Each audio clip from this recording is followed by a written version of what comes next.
You are the last thing I see before I go to bed, and the first thing I reach for when I wake up in the morning. You follow me everywhere I go. Without you, I feel lost. Rayson, put down your phone and get on with your day. Do I have to take the phone away from you? Why doesn't she understand? My phone is my life. In my defense, I must say that I am not the only one who has a problem with keeping his head up. Nowadays, everywhere you look, people are looking at their phones. Sights like these are not uncommon. Using phones at mealtime, using phones in school, and even while crossing the road. According to a Straits Times article, a global study of digital attitudes found that millennials in Singapore spend an average of 3.4 hours on their smartphones in 2015. This far exceeded the average of 2.8 hours for Asia-Pacific countries and 3.2 hours globally. So why do teens find it so hard to put down their phones? We conducted a street survey and randomly interviewed teens about their phone habits. How much time do you spend on your phone in a day? About 5 hours, more or less. On weekends and holidays, I usually use it a bit more though. Do you think that's excessive? Sort of, yeah, but it's a bit hard to reduce the amount of time I spend. Why is that so? What do you use your phone for? Because I use my phone for a lot of things. It's a bit hard to not use it for these things, like, for example, listening to music, playing games with my friends, or checking homework with my friends on WhatsApp. Using your phone just now when you were walking, what were you using it for? I was checking my messages and messaging my friends on when to meet. How will you feel without your phone, and what else do you use your phone for? I feel very lost without my phone because I use my phone for everything like checking my messages, chatting with my friends on WhatsApp and getting updates on homework, and I also use my phone to watch videos or movies when I'm bored. Can be seen, the phone is multifunctional and portable. With this one device, we now have so-called full access to the world. It has become a ubiquitous part of our lives.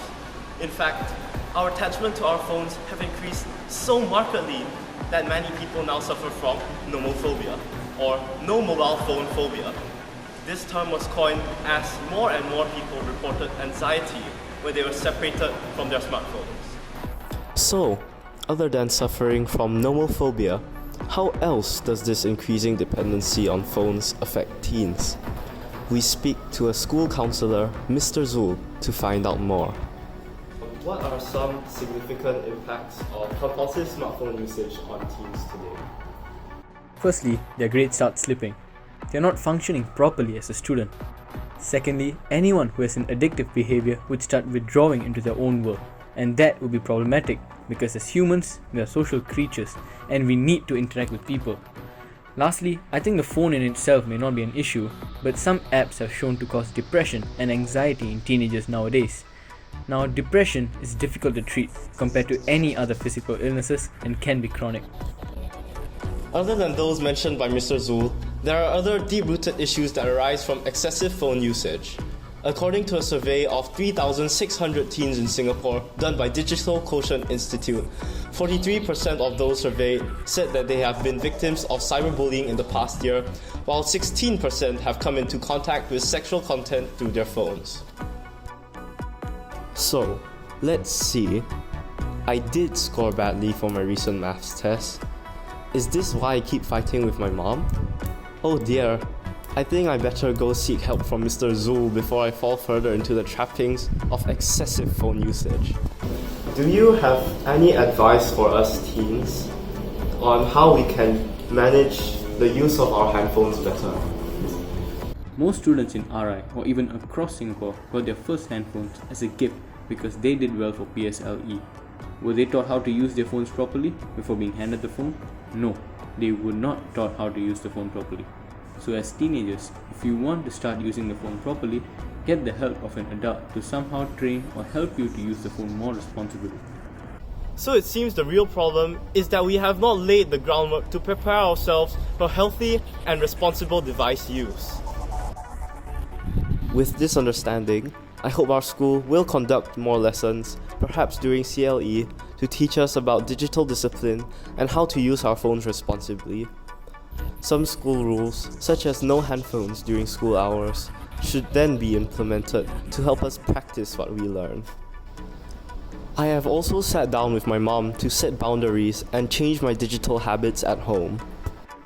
In order to achieve this goal, teens can download apps such as Screen Time and Freedom. These apps monitor and limit the time that we can spend on our phones.